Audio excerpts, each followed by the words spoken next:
थंबनेलमध्ये तुम्हाला समजलंच असेल की हा व्हिडिओ कशासाठी आहे. जर तुमची टी व्ही जी आहे ती अँड्रॉईड टी व्ही असेल आणि त्याच्यामध्ये असे होम आणि हॉटस्टार टी व्ही, यूट्यूब असे खूप सारे ऑप्शन येत असतील, तर तुम्हाला जर तुमचा मोबाईल जो आहे तो मोबाईल टी व्हीवर दाखवायचा असेल किंवा टी व्हीला कनेक्ट करायचं असेल, तर तुम्ही या व्हिडिओमध्ये पुढे तेच बघणार आहोत आपण. तुमच्याकडे नेट असो किंवा नसो काय फरक नाही पडत. जर तुमच्या मोबाईलमध्ये हॉटस्पॉट वायफाय असेल, आता मोबाईलचा जो डाटा आहे मी तो बंद केलेला आहे, हॉटस्पॉट पण बंद आहे.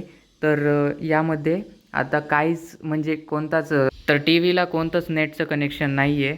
सगळ्यात अगोदर तुम्हाला तुमच्या मोबाईलमध्ये स्क्रीनकास्ट नावाचं जे काही ॲप किंवा स्क्रीनकास्ट नावाचं ऑप्शन तुम्ही वरी स्क्रोल करून चेक करू शकता. तर जर इथे नसेल तर तुम्ही या 3 डॉट्सवर जा.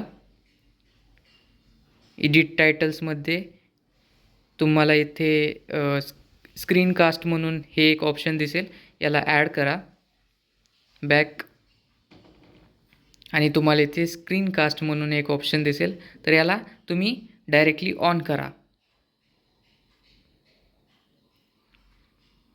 तर तुमची जर टी व्ही ऑन असेल तर तुम्हाला डायरेक्ट इथे सॅमसंग 4 सिरीज, आता ही जी काही 32 इंची टी व्ही आहे याचं डायरेक्ट इथं याला जस्ट क्लिक करायचं आहे.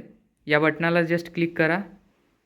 इथे तुम्हाला विचारेल की जी तुमची स्क्रीन आहे ही रेकॉर्ड और कास्ट युअर स्क्रीन, तुमची जी स्क्रीन आहे ती डायरेक्ट तुम्हाला इथे दिसेल. तर इथे स्टार्ट करूया आपण. तर आता टी व्हीमध्ये एक ऑप्शन आपल्याला दिसत असेल. हा जो मोबाईल आहे तो वन प्लसचा आहे. तर इथे तुम्हाला दिसत असेल की इथे एक परमिशन मागते, तर इथं अलाव करायचं आहे. टी व्हीचा जो काही रिमोट आहे त्या रिमोटवरून तुम्हाला इथे अलाव करायचं आहे. अच्छा, खाली आहे याचं. तर मी इथे अलाव केलं आहे आणि कनेक्टिंग टू वन प्लस असं येत आहे.